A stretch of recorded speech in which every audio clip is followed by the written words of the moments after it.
Welcome back to Sissy Maya. Make sure to subscribe to our channel to never miss an update. Additionally, consider subscribing to my Patreon to get access to these features, and much more.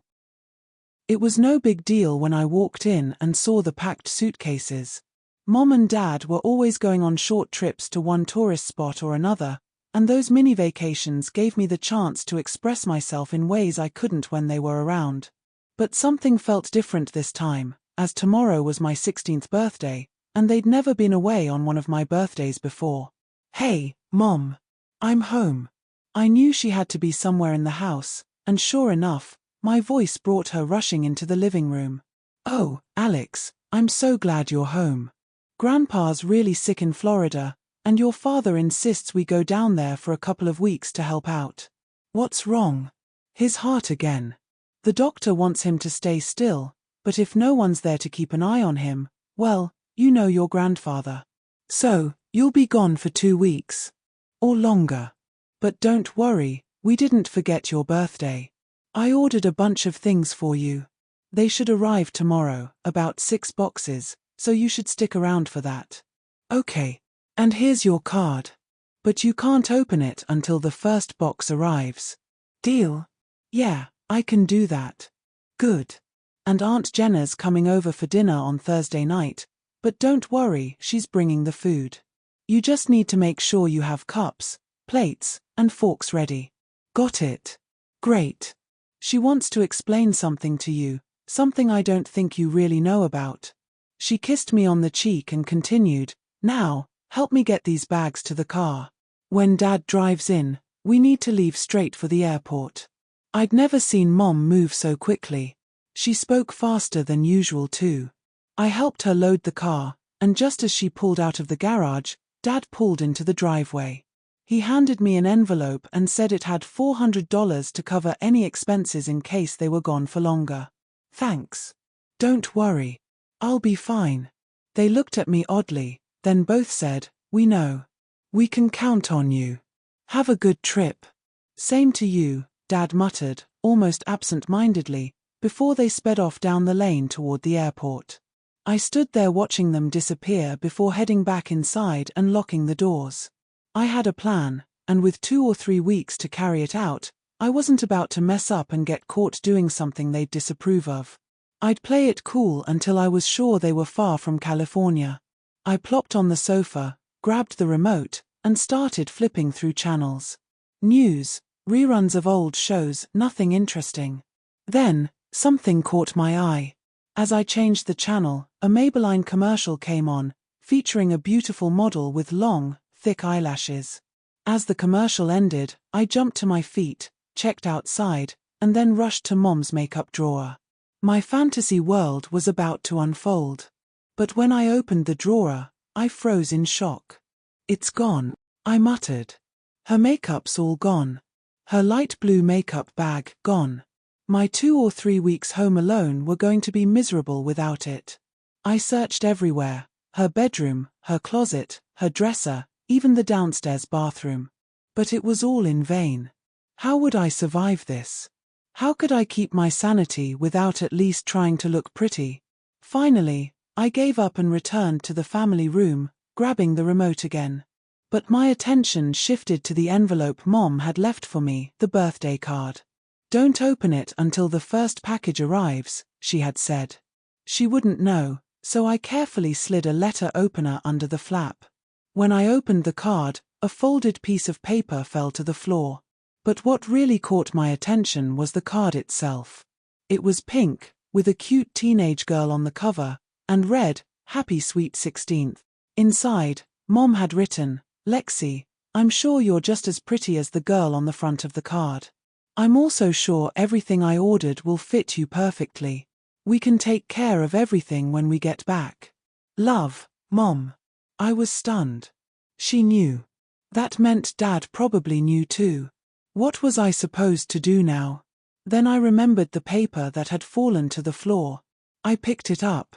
"Dear Lexi, I suddenly realized that Mom had used my girl name on the card, and I had missed it until now. I knew you'd open this before we even landed in Florida, but that's okay.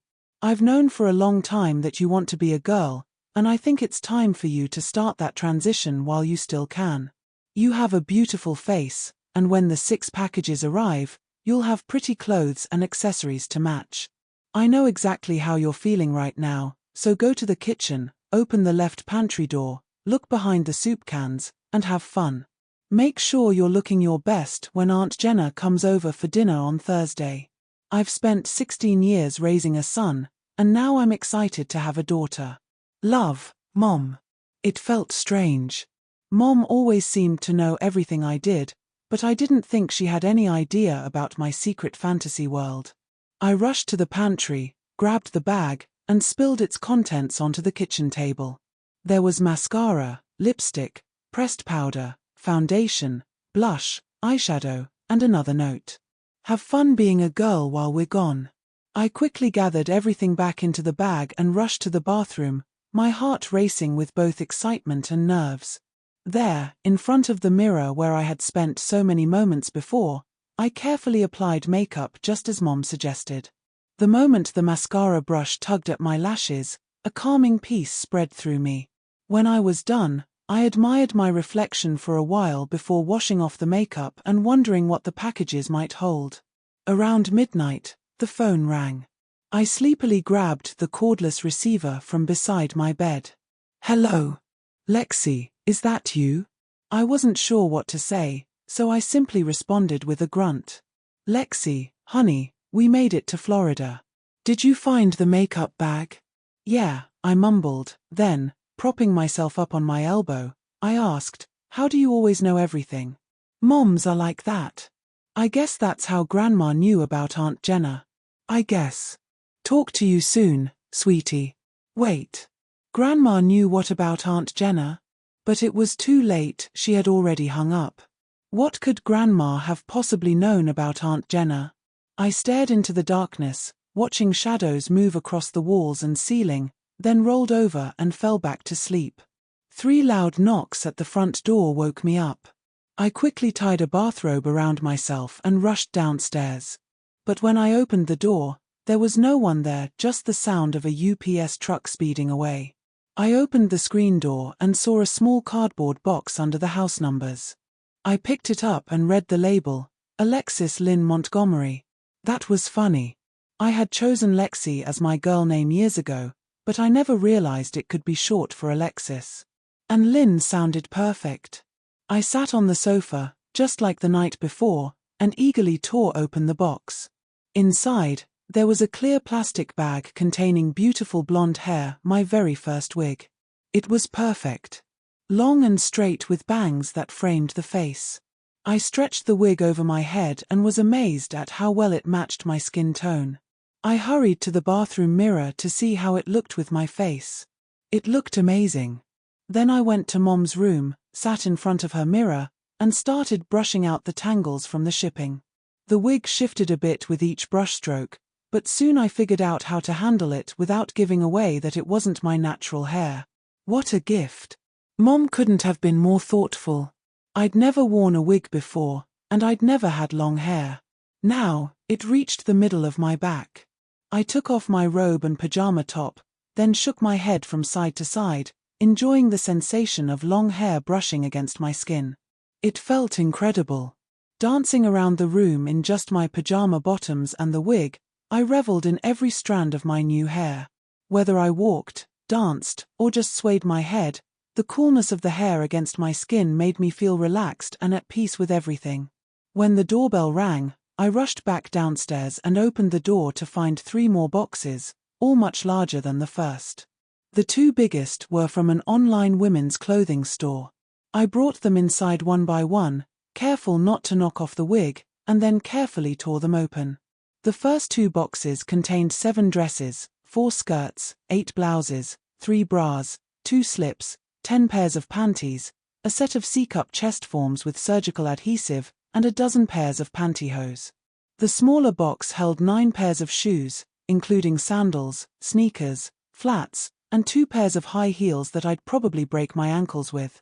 They were all the right size, though, and they fit perfectly when I tried them on.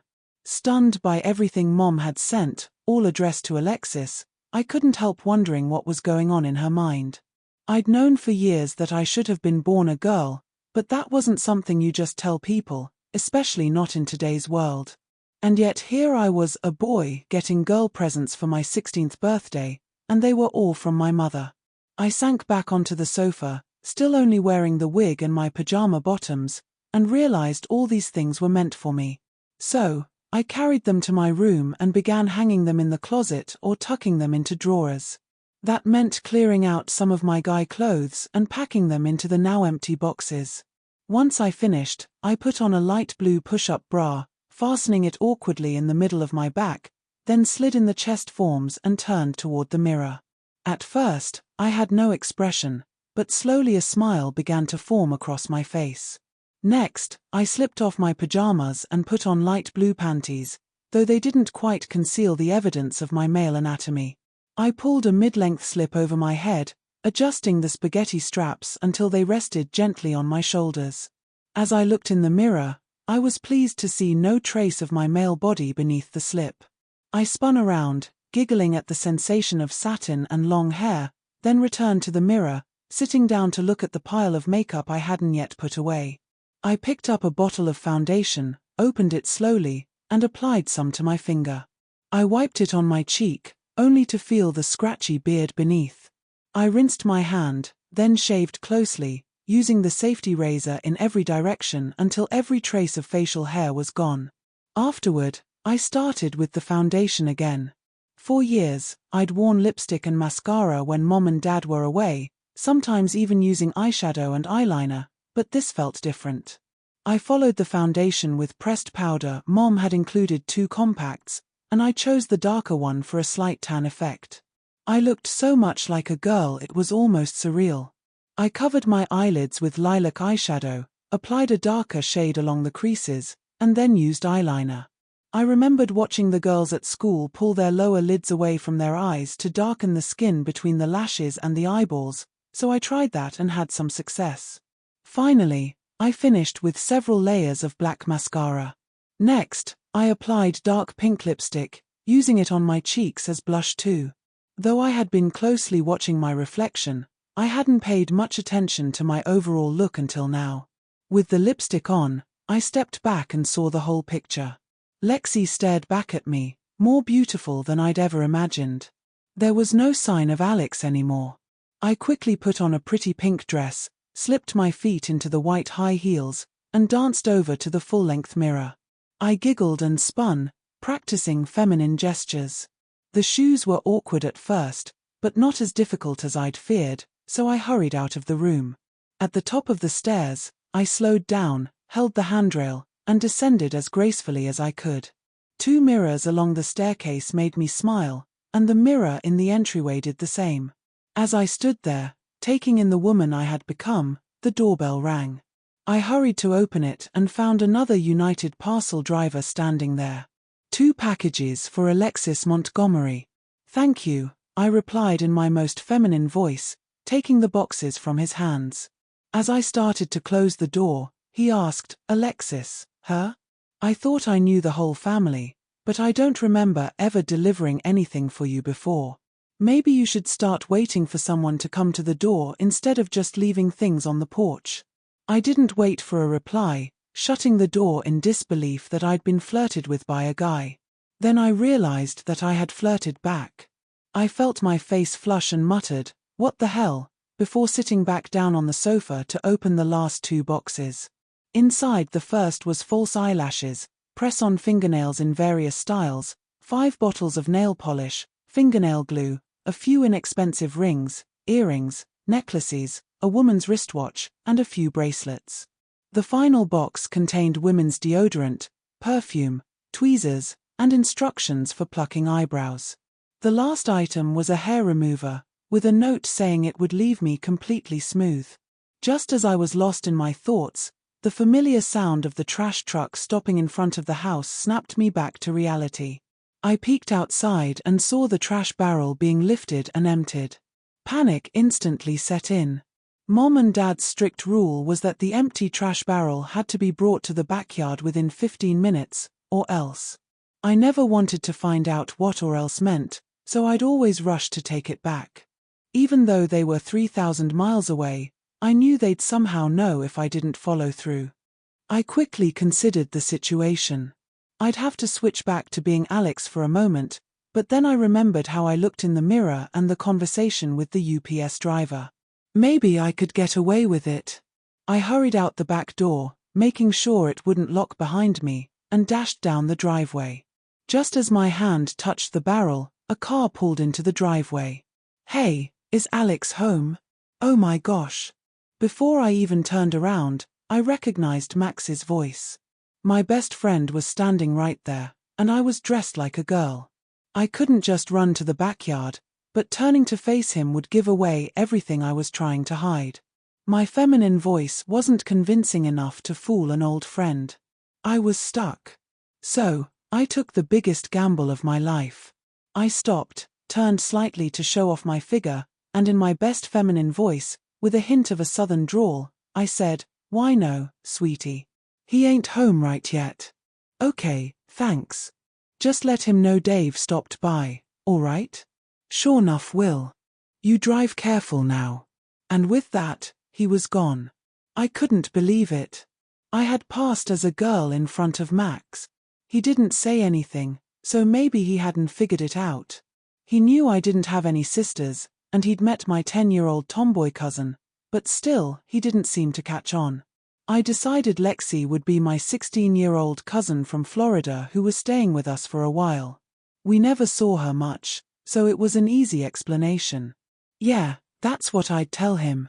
I hadn't been back in the house for 10 minutes when the phone rang. I saw that it was Dave, so I picked up the phone and answered in my normal voice. "Wow. Who's that hottie?" "What?"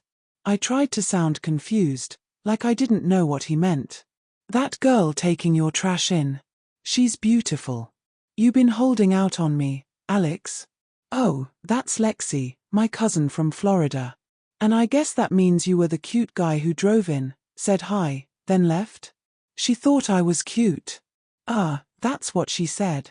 "So how long's this Lexi gonna be here?" "Probably a long time. She's gonna be here, and I'll be down in Florida looking after my grandparents' place. Grandpa's pretty sick, heart problems. So I'll be down there for, well, as long as he's around." "Yeah, so what about your cousin?" "Hold on a sec." I put my hand over the mouthpiece, thought for a moment, then took a chance. I removed my hand and said, "Why don't you come over after dinner, around 7:30? She said she'll be on the porch swing if you want to come talk to her." "I'll be there. You can tell her. Don't be early, man." "Okay. 7:30. You gonna be there too?" "Nope. I'll be at my aunt's house babysitting tonight." And with that, we ended the call. As soon as I hung up, the phone rang again. This time, it was Mom's cell phone. Before she could ask anything, I pressed the talk button and said, "I already brought the trash in." There was a long pause before she responded. "Lexi? Did you meet a boy?" "Moom," I groaned. "What are you saying?" "Whatever. Thanks for remembering the trash barrel. And be careful. You're not used to being a girl yet, and I don't want my new daughter getting hurt." "Mom, don't worry. I'm fine. And what makes you think I'd have anything to do with guys? It's just, there was something in your voice." "Never mind. But pay attention to your aunt tomorrow night." I agreed, then hung up, letting out a long sigh. I glanced at the clock and picked up the 2 new boxes, climbing the stairs. My legs ached from wearing the high heels. 3 hours until Max gets here, I muttered to myself. I stripped down, read the instructions on the hair remover, and walked to the bathroom. I smeared the thick, foul-smelling cream all over my body, gagging at the stench.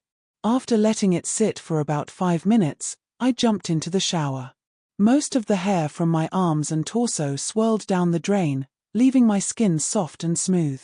I shaved my face for the second time that day, making sure to get every last bit of stubble. I dried off and sat on the stool in front of Mom's magnifying mirror, which I had borrowed, and made my first attempt at shaping my eyebrows. Ouch! One by one, I plucked the long hairs just as the instructions said. After nearly 30 minutes of self-inflicted pain, I finally felt satisfied that only the younger hairs remained. I decided on a subtle arch and began removing the remaining hairs to shape it.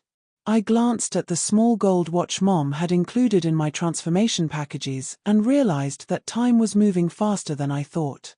It was nearly 6 o'clock, and I was still unclothed. I quickly pulled on some pink satin panties, then used adhesive to attach the chest forms, holding them in place for a few minutes until the glue dried. When I stood to admire my new shape, I was struck by how different it felt, the weight of them on my chest, the sensation of reaching for something and having my chests in the way. I cupped my hands over them, feeling the warmth they had absorbed from my body. A smile crept across my face as I reached for the same bra I'd been wearing earlier. But tonight, I wanted to look different. I put on a half slip and a blue skirt, then did my makeup. I chose darker shades, hoping to achieve an evening look, then added a sweater blouse Mom had picked out to go perfectly with the skirt. I chose dangling gold earrings, a matching gold chain, put on my watch, and slid my feet into sandals with 1-inch heels. With about an hour left before Max arrived, I rushed downstairs, ate half a sandwich to hold me over, and then started gluing on my acrylic nails. I finished just in time, quickly checked myself in the mirror, brushed my wig, freshened up my lipstick, and turned off most of the lights. I headed to the front porch swing, waiting for my very first date as a girl, if you could even call it a date. As usual, Max was about 10 minutes late, which gave me a chance to reflect on the new direction my life was taking. I liked it. I really liked being a girl, and I knew I didn't want to go back. My thoughts then turned to Maximum. He had been my best friend for years, but for the first time, I realized I enjoyed being with him in a way that was more than just friendship. Even as a guy, I had been attracted to him, but I never would have made a move. Now I could. But what would happen if he became interested in the new me? I couldn't deny that I was focused on a plan to seduce him. Maybe I could steal a kiss tonight if he even showed up. But how far could we really go beyond a tender first kiss? The light was almost gone when I saw him pull into the driveway. I sat there, my heart racing. He turned off the engine and lights, and after a moment, he climbed out of the car and strolled slowly toward the porch. I didn't notice right away that his right hand was hiding something. When he reached me, he pulled out a small white bud vase with 2 pink roses. I stood to accept the gift, then set it on the windowsill beside the porch swing and motioned for him to sit next to me. "So, you're Lexi?" he asked. I nodded and replied, "It's short for Alexis." "Cool. So, the family has an Alex and an Alexis." "Yeah, I guess it had to happen that way since we share the same birthday. Only he's about an hour older than me." I wasn't sure if it was a smart thing to say, but it helped me remember Lexi's birth date. Then it hit me, Lexi really was born on Alex's birthday. "Alex says you might be here for a while." "Yeah, sort of. I'm here house-sitting while Alex's family is in Florida, and he's going down there to take care of Grandpa. He can handle the heavy work that I wouldn't be able to do." "I'll bet you could if you tried," Max said softly, his voice filled with care, a tone I hadn't heard from him before. It made me feel unsure of myself. Could I trust him? Where was the teasing, joking guy I had grown up with? Yeah, maybe. But they really didn't give me much of a choice. Now I guess I need to enroll in school in the next few weeks if things don't improve in Florida quickly. "Do you like school?" "Yeah, I guess I do." I found myself sounding thoughtful, dreamy even, as I stared out at the stars appearing above the horizon. Then, without thinking, I pointed to a particularly bright one and asked, "Do you know what that bright star is over there? It's so bright, it must be on fire." "Saturn, I think." I almost laughed at his mistake. If I were Alex right now, I would have teased him endlessly. But Max pulled it together, his romantic side kicking in, reminding me that I wasn't Alex anymore. "That's the planet with the rings. And I'm imagining what it would be like to be sitting on those rings with you, our feet dangling off the edge into the emptiness of the universe. I'd put my arm around you, like this, and with that, he gently pulled me closer to his side, where I really did feel safe. I shifted slightly, lifting my right arm behind his back and wrapping my left arm around his stomach. Resting my head on his shoulder, I didn't want to let go. For several minutes, neither of us spoke. It was just nice being there together. Finally, the silence felt too heavy, and I tilted my head back to look at him, asking, "Were you thinking about us all afternoon? Like what could come from this chance meeting we had in the driveway?" "I couldn't stop thinking about you," he admitted. "You looked so cute pulling at that big trash barrel. I should have helped, but all I could do was sit in my car and watch." "Really? You were just watching me?" "Yeah. I was making you watch me." "You were." He smiled a little, a smile I'd never seen before. "I guess I looked at you and all I could think about was what it would be like to kiss a beautiful girl like you." "You think I'm beautiful?" Panic started creeping in. This was the only way I could think of to delay the kiss until I was sure. "Of course, you're beautiful." "Well, I've never thought of myself like that. I've always thought of myself as just an average, ordinary girl. Believe me, Lexi, you're one very beautiful young woman."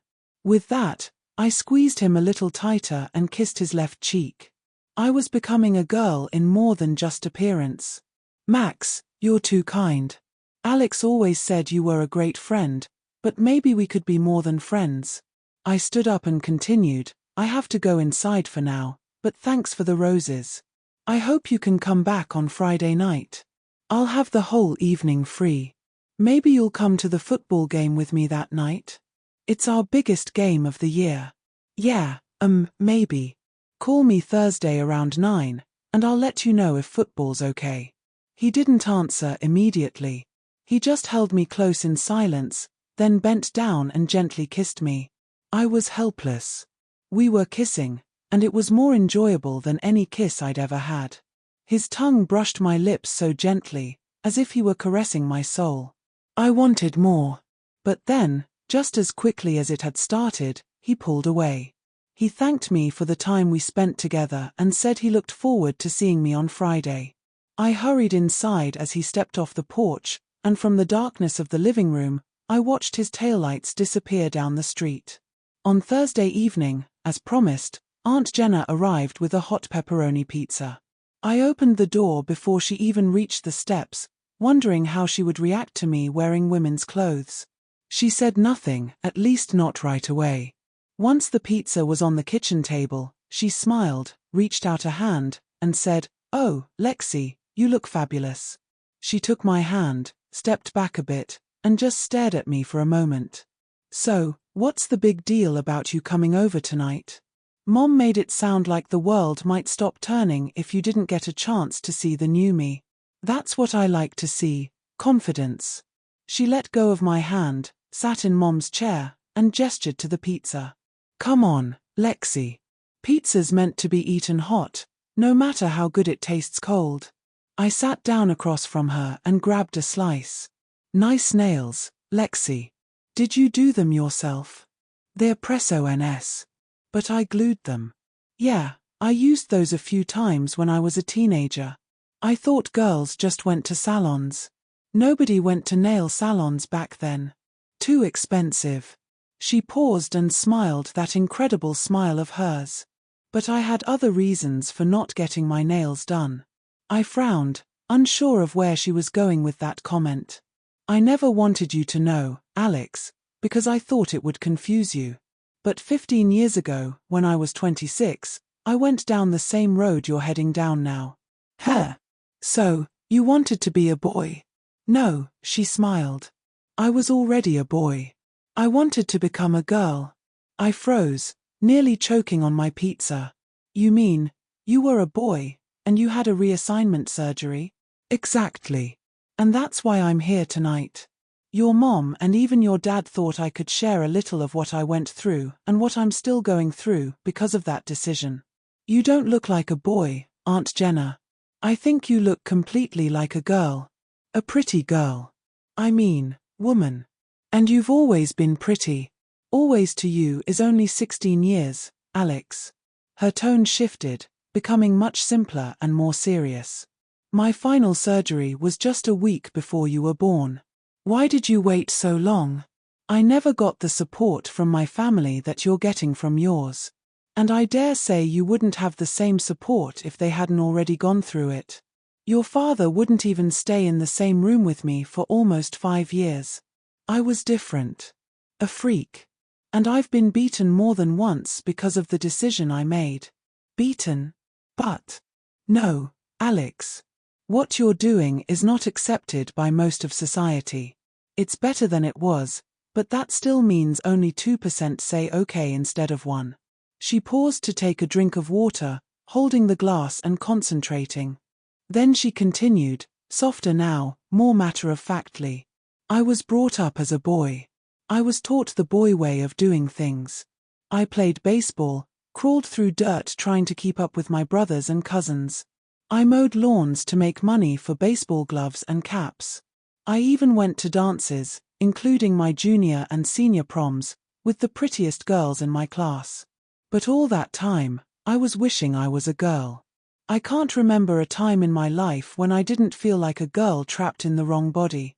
It all started when I was about 5 years old and my father caught me playing with a Barbie doll. At first, he thought I was going to do something boyish with it, poke it or something, so he stood there and watched. But when he saw how motherly I was with it, he snapped.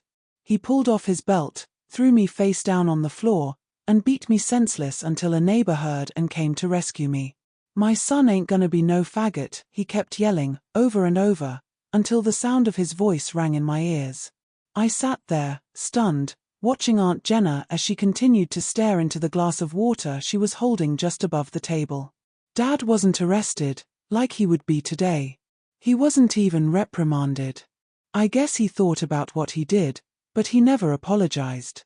He never spoke to me again. I wanted his attention. I longed for his approval. That's probably why I tried so hard to prove myself as a guy. I even led the league in home runs my senior year and kept a .365 batting average. I was the home run hero in his favorite sport, but he wouldn't come to a single game, wouldn't read about it in the paper, wouldn't even attend the awards banquet. She paused, then continued. But eventually, I gave up the act. As a sophomore in college, we had a fraternity party where everyone had to cross-dress. It was the opportunity one didn't even realize I had been waiting for. I didn't know until the party ended and I had to go back to being a guy. I didn't want to. I loved what I saw in the mirror. We had sorority sisters come over and dress us, put makeup on us, the whole works. They did such a good job on me that everyone thought I was a real girl, and I loved it. I loved having a feminine chest. I loved the long hair in my face. I loved the long nails, the high heels, even the 2 inches. I especially loved the feel of lipstick on my lips. But the best part was when they put mascara on me. The brush ran through my lashes again and again until I had the longest, thickest lashes you could imagine. She finally set the glass down and took another bite of pizza. When it was all over, and I was sitting alone with my sorority girlfriend, I realized I felt more like her girlfriend than her boyfriend.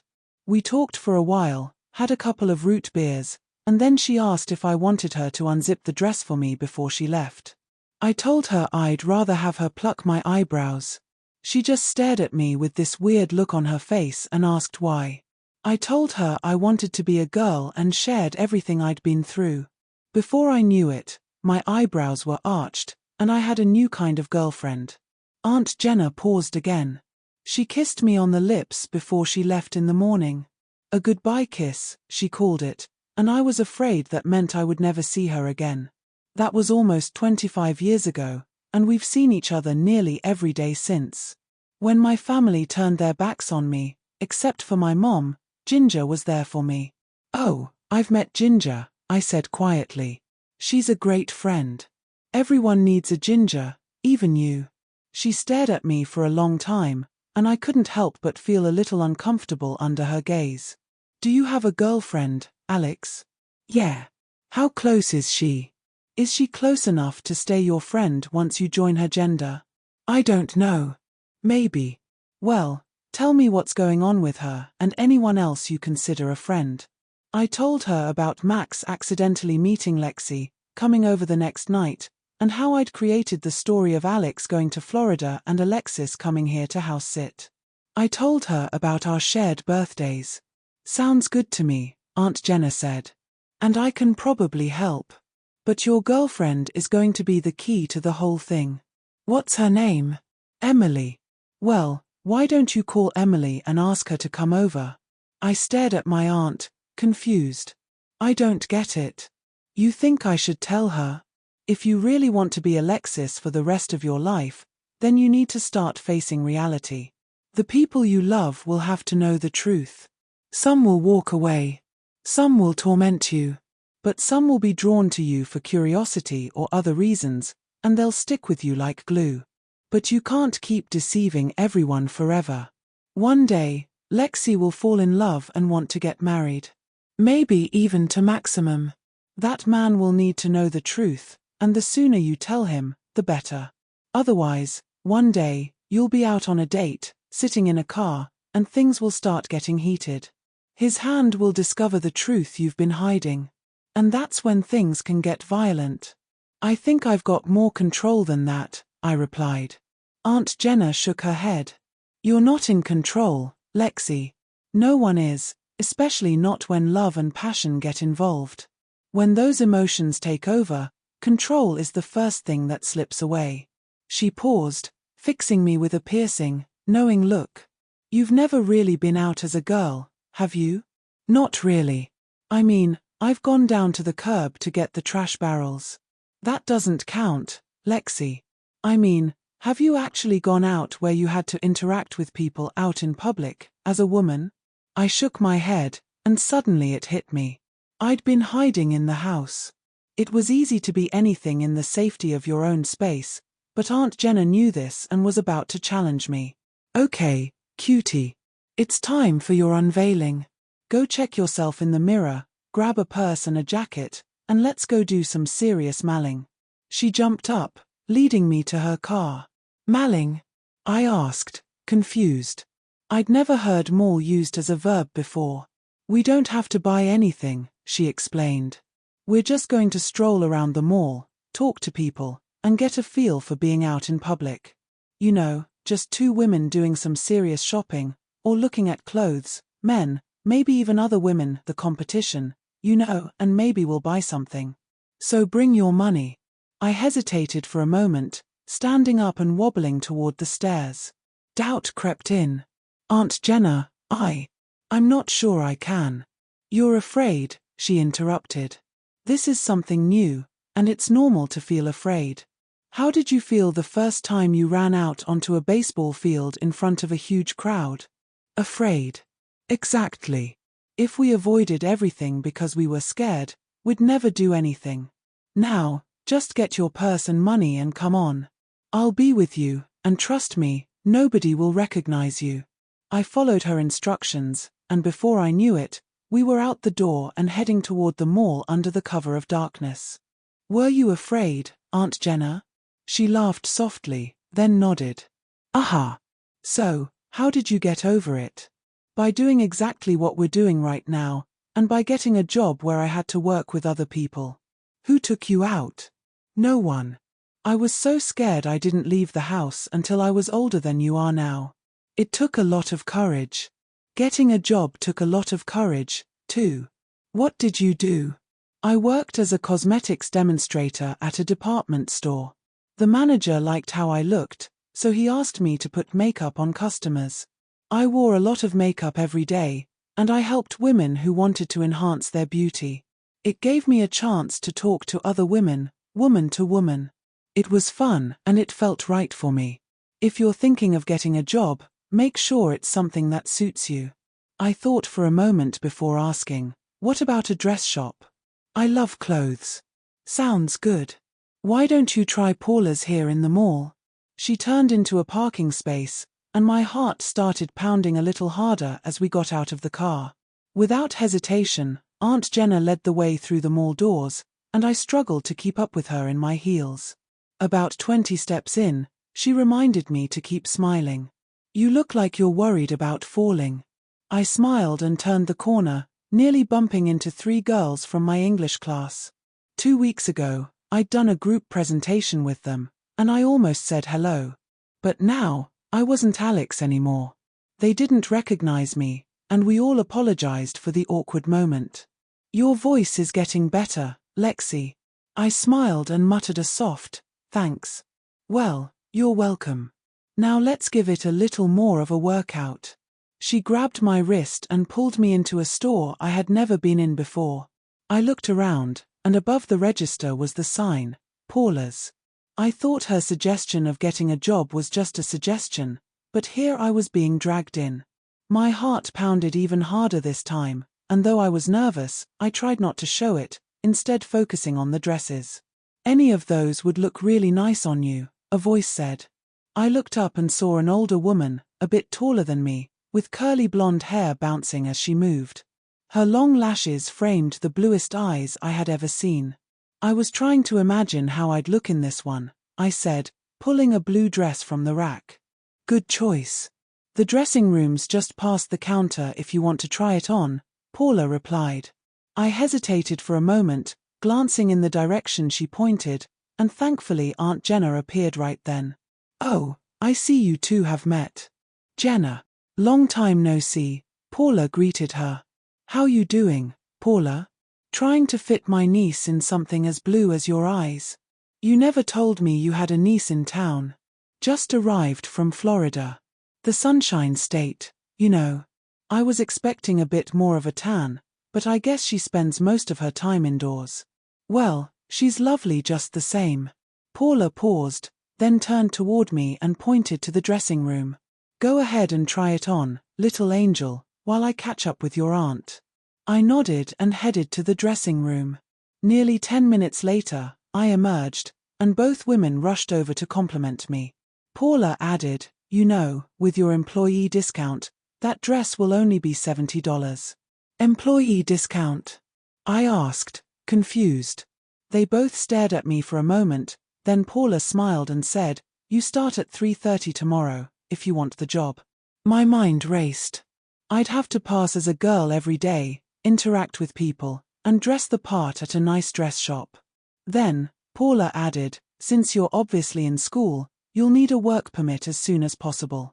Until I get that, I can only let you work 3 hours a day. Is that okay with you, Lexi? Thank goodness Aunt Jenna was there. She quickly explained that I had just arrived from Florida, wasn't enrolled in school yet, but we could probably arrange a work permit within 2 weeks. Paula smiled, nodding in agreement, and then turned to me, speaking a bit louder than a whisper, I'll see you at 3:30 tomorrow, Lexi. Then she giggled and added, I hope you like your aunt as much as I do. She's one of the most wonderful, genuine women I've ever met. She really knows what it means to be a woman. I grinned and nodded in agreement.